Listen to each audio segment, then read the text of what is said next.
سيداتي آنساتي سادتي السلام عليكم ورحمة الله وبركاته. أهلا وسهلا ومرحبا بكم جميعا. بدو با الله بزان با الله منا. السلام عليكم ورحمة الله وبركاته. tukyagenda maaso ne hadithi yaffe kigambo ku kigambo. Nabbi mwe yatugambira nti kozesa ebintu bitaanu nga tonnaba kujjibwako byeyengera bya biyunga ebyo. Olwatu tuli ku kigambo al-ghina, yatugamba mu hadithi muli wa ghinauka qabla faqrika, kozesa obugagga nga tonnayavuwala. Olwaleero tugenda okwogera ku kigambo bugagga.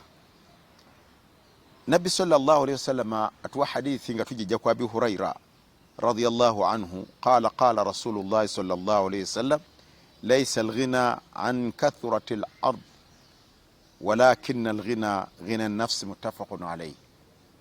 Hadithi eno Nabbi sallallahu alayhi wasallam tugamba nti bwetwogera ku bugagga si bwe bungi bwa biliyoniya, wabula obugagga bwe twogerako wano ye muntu okubanga Allah yamukkusa omutima gwe ne gutebenkera ne guba musiimu kwekyo kyonna kyaba alina.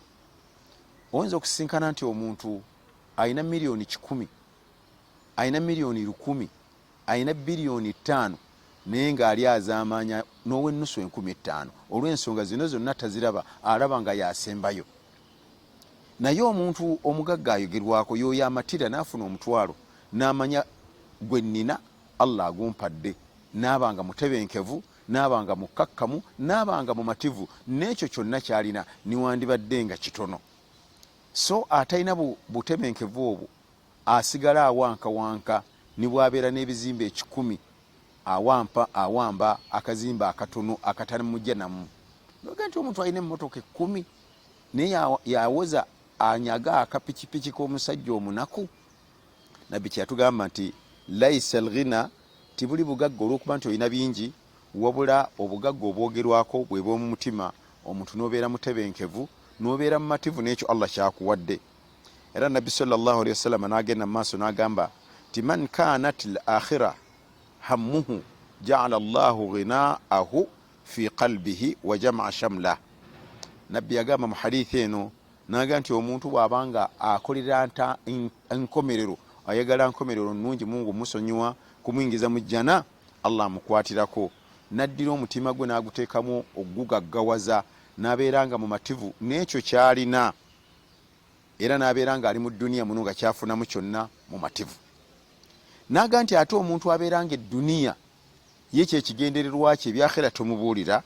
Yagamba nti Allah subhanahu wa ta'ala addira obwavu n'abuteeka mu maaso ge, nga lwakuba bw'ati nze sirina kitanda, buli wakuba bw'ati nze sirina mmotoka, buli wakuba bw'ati nze sirina maduuka, ng'amaaso ge gateekeddwamu obwavu. Buli wakuba amaaso alaba bwavu. Ni bw'aba alina biliyoni 3 alaba nga talinaawo, kubanga agoba owa biliyoni 10,000.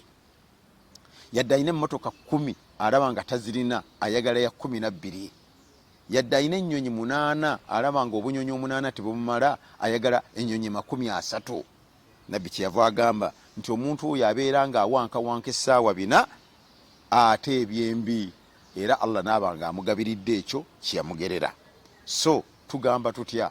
Tugamba nti Nabbi atugambye nti tukozese obugagga. Beeramu obugagga bw'olina yadde butono butya, mu mbeera gy'olinamu beera ng'obukozesa, ng'obuwaayo mu kkubo lya Allah subhanahu wa ta'ala. Tusembya ekigambo kya Al-Hasan al-Basri, yagamba nti alimtu anna rizqi la ya'khudhuhu ghayri fatma anna qalbi.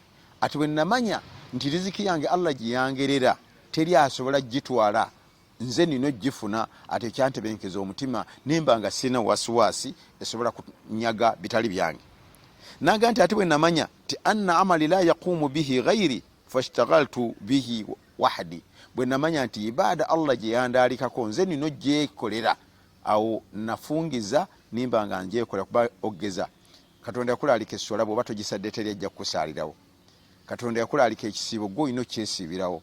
Katonda yakulaalika hijja gwe olina ogyekolera. Aga nti bwe namanya nti omulimu gwange teri anaagunkolera, nagezaako okufungiza mbeere nga nkola omulimu ogwo kubanga lwa mu nnyindo. Yagamba Al-Hasan al-Basri, naga nti bwe namanya nti Allah muttali'un alayya, Allah ndaba kyemba nkoze kyonna, fastahyaitu an yarani ala almasiya, nakwatibwa ensonyi okubeera nga mujemera oluvannyuma lw'okutegeera nti buli kyenkola kyonna Allah aba ndaba.